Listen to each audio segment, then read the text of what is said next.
Assalamualaikum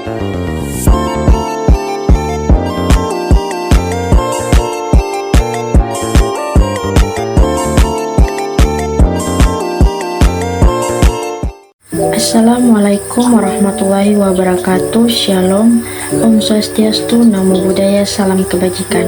Perkenalkan, nama saya Sajrada Hafiz, kelas A5, Fakultas Keperawatan semester 3, Universitas Pembangunan Indonesia Manado. Tujuan saya membuat video ini untuk memenuhi tugas ujian akhir semester mata kuliah Komunikasi Terapeutik dalam Keperawatan dengan dosen pengampu Nars Pandrikalo, Eskap Amkos.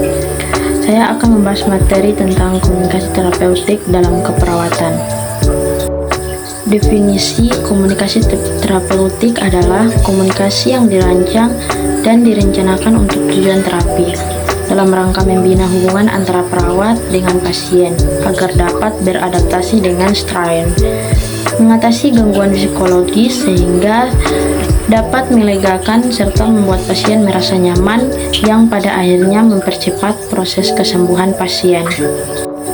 Tujuan komunikasi keperawatan. Dengan menggunakan komunikasi terapeutik, seorang perawat idealnya dapat lebih mudah memahami dan berempati kepada pasien. Berikut adalah tujuan penggunaan komunikasi terapeutik. Yang pertama ada membangun hubungan terapeutik perawat dan pasien. Yang kedua, mengidentifikasi kekhawatiran yang menjadi perhatian utama pasien. Yang ketiga, menilai persepsi pasien ketika ada masalah terkait dengan kondisinya, termasuk persepsi pasien mengenai tindakan dari orang-orang yang terlibat, serta bagaimana perasaan pasien tentang situasi orang lain dan dirinya sendiri dalam kondisi tersebut. Yang keempat, ada memfasilitasi luapan emosional dari pasien. Yang kelima, mengajari pasien dan orang-orang terdekatnya atau keluarga tentang keterampilan perawatan diri yang diperlukan. Yang ketujuh, ada mengenali kebutuhan pasien. Dan yang kedelapan, ada menerapkan intervensi yang dirancang untuk memenuhi kebutuhan pasien. Yang kesembilan, ada membimbing pasien dan dalam mengidentifikasi rencana tindakan untuk menghasilkan resolusi yang memuaskan dan dapat diterima secara sosial. Selanjutnya ada tahap komunikasi terapeutik.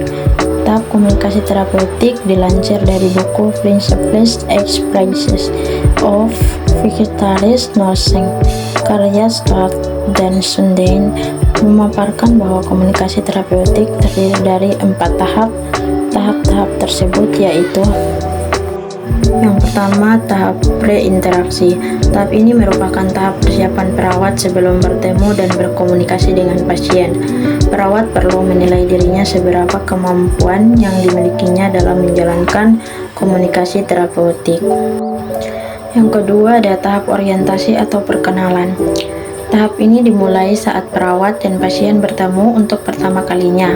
Perawat berkenalan dengan pasien. Tugas perawat pada tahap ini untuk membangun hubungan saling percaya dengan pasien. Yang ketiga, ada tahap kerja.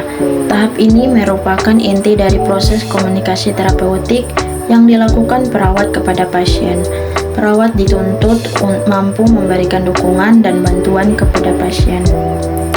Selanjutnya ada tahap terminasi. Tahap ini merupakan tahap akhir dari proses komunikasi terapeutik. Perawat dan pasien diharapkan meninjau kembali proses yang telah dilalui dan dicapai. Berikutnya ada hambatan terapeutik. Menurut Hamid, hambatan komunikasi terapeutik dalam hal kemajuan hubungan perawat atau terapis dengan klien terdiri dari 3 jenis utama, yaitu yang pertama ada resistensi, yang kedua ada transferans, dan yang ketiga ada counter transferans.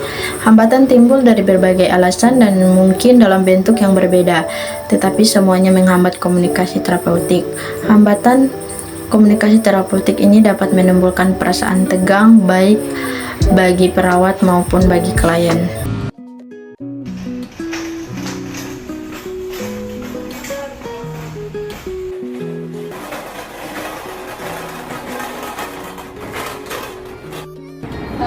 Permisi, di sini saya akan melakukan tindakan infus untuk memenuhi cairan tubuh Ayla. Sebelum saya melakukan tindakan, apakah ada pertanyaan? Apakah pemasaran infus ini akan sakit, Sus? Mungkin sedikit sakit, tapi akan saya usahakan secepat mungkin, jadi tidak perlu khawatir. Kalau begitu akan saya lakukan sekarang segera ya.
Selesai, selanjutnya saya akan memeriksa pasien lain. Jika membutuhkan bantuan, bisa tekan tombol bantuan di samping tempat tidur.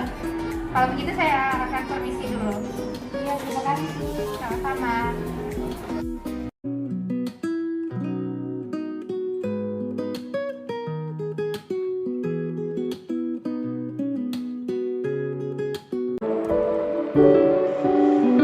Bingung mau kuliah di mana?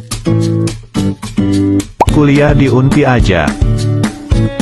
Terletak di Jalan Walter Monginsidi 6 nomor 129 lingkungan 2 Bahu Manado. Kampus Unpi didirikan pada tanggal 2 Oktober tahun 2000.